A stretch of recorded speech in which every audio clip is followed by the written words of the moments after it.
So ngayon guys, ipapakita natin yung mga ginagamit kong taco and ano nga ba yung laman na itong case natin.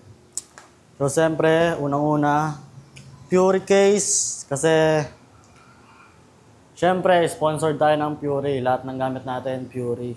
So yun, tara, pakita natin yung loob.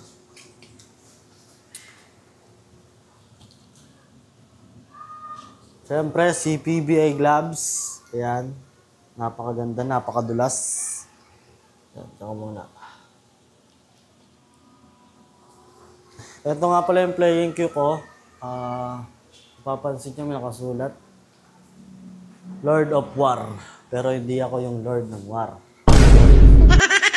Ito nga palang taco na to, nagkakalaga siya ng $3,000 US. Ayan. Fury. Ayan yung bat ko. And ito naman yung shop niya. Carbon fiber din. Tip niya, Muri. And, pakita mo. Fury. Yan. Playing cue. Sa pang-break naman tayo. Ito, BK din. Pangalan niya, BK. Pure din. Yan, may QR code pen. Gusto nyo i-scan, scan nyo lang. Yan, nilagyan ko siya ng hand grip kasi madulas eh. Sa Sargo ako madulas. Ito yung shop niya. Ayan, kita mo. Puri. Basta lahat ng gamit natin, Puri. Tip niya, taom. And jump cue. Ito yung shop niya. Parehas lang sa pang-break. Lang. Di tusok to eh. Kailangan mo hulihin eh. Hindi mahuli.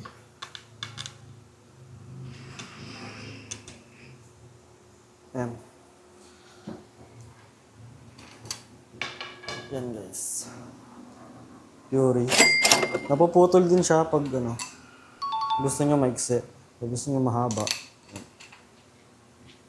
Yan. So, tapos na tayo dito. Dito naman tayo sa pockets.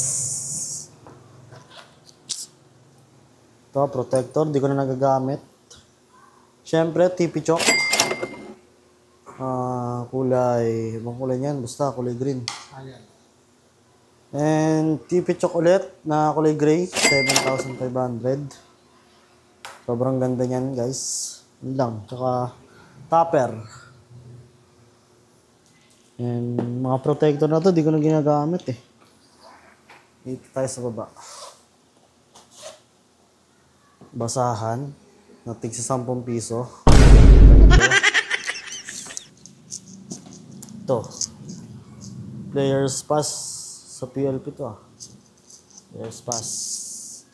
And the extension. Dalawa.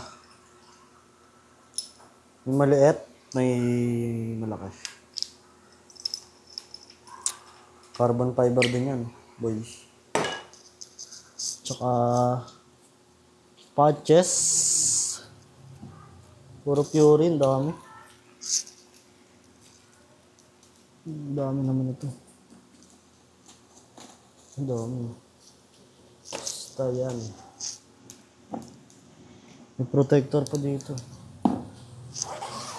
So yun lang guys, laman ng ating case. Ang dami nagre-request kasi, kaya ayan na, ngayon alam niyo na. So ipapakita ko sa inyo ng mas malapitan para kitang-kita nyo rin.